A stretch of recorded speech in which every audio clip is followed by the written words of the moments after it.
Right, moving on. Time for a couple of really filthy words. Vauxhall Vectra. Depressing, boring, unattractive. Nobody has ever lusted after a Vectra. In fact, if you were given one as a company car, it almost felt like punishment. Well, they've gone and reinvented it, and it's called the Insignia. Company cars generally don't get treated well. They get coffee spilt all over the interior, they get mobile phone accessories drilled through the dash, and their lives generally consist of being thrashed up and down the motorways until they get sold at auction for £4.53.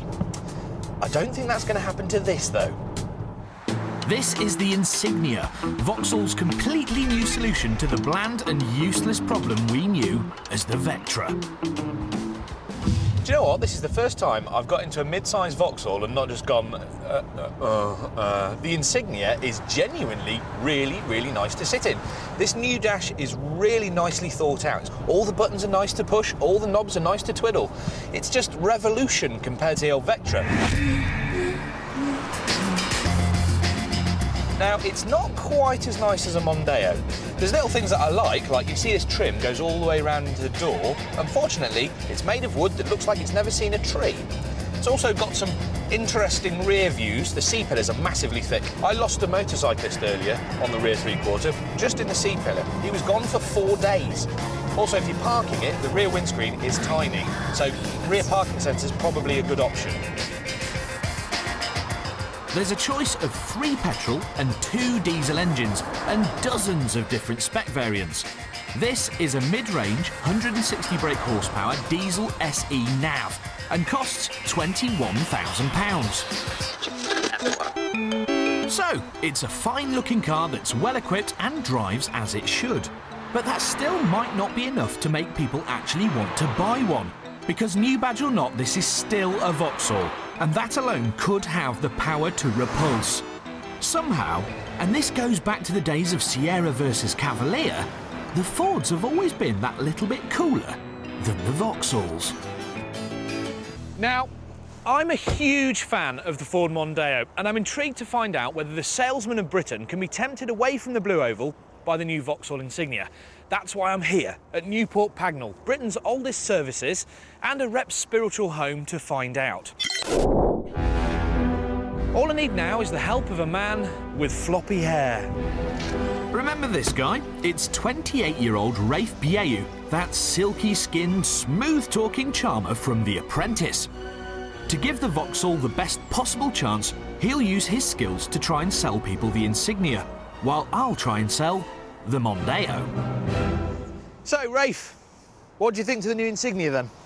Do you know what? When I was told I would have to sell a Vauxhall, I was slightly worried. Yeah. I've taken a look at it, and I don't know, I think this one trumps yours. All right, then, well, I'll tell you what. We've got half an hour, and we've got to go and find members of the public, and we have to convince them to choose one or the other, OK? I think I'm going to win. I think you're wrong. Hey, the best man take it. Let's go. Let's go. Do you think we could borrow you for a second, just for 5 minutes? Yeah, sure. Does it please you? It comes across quite masculine. I don't dislike it. Quite like it, actually. Nice big wheels. I think that looks old hat. Old hat? It's a handsome-looking car. I'm disagreeing. See, for me, the Ford is like a stinking pair of comfy shoes you have in the corner. Oh, yes, they right. serve the purpose. The question is, which of these 2 cars do you prefer? I actually hate that. Today, I'd go for that one. This is coming from I'm a woman who has a Mondeo. Damn it, damn it, damn it. I think that's 1-1. I think I'll go for the Ford. I think I'll go with the Ford as well. No! I'd take that one. Oh, another satisfied customer. Oh. Do you like it? I think it's quite nice, yeah. It's a nice lot car. better than the old one. Hang on a minute, can we look at mine? They've not gone for the sleek, you know, wrap-around and like they have done in the Vauxhall. In a word, cheap. Yeah, cheap and tight. So, OK, then, you prefer the Vauxhall? Yeah. Well, thank you very much for nothing. Thanks, guys. That's 5-all, it's a draw. It's a gentlemanly draw. A bit disappointed because I honestly thought I could, you know, snatch the win out of the arms of Tom, but I didn't. I think it went all right. I think, you know, people demonstrated a very valid point, which is that Vauxhall has upped the ante and they're no longer necessarily perceived as, you know, a kind of fuddy-duddy brand, but someone, you know, who can contend with the best of them. Now, I don't know about you, but I've never seen a bloke with a side parting quite like that. Mind you, he's now your new best mate. Well, I quite like Rafe, but I also quite like that new Insignia. I wouldn't swap my Mondeo for one, but if you get given one as a company car, then there's no reason to be heartbroken anymore. Right, we're going to take a break now, but when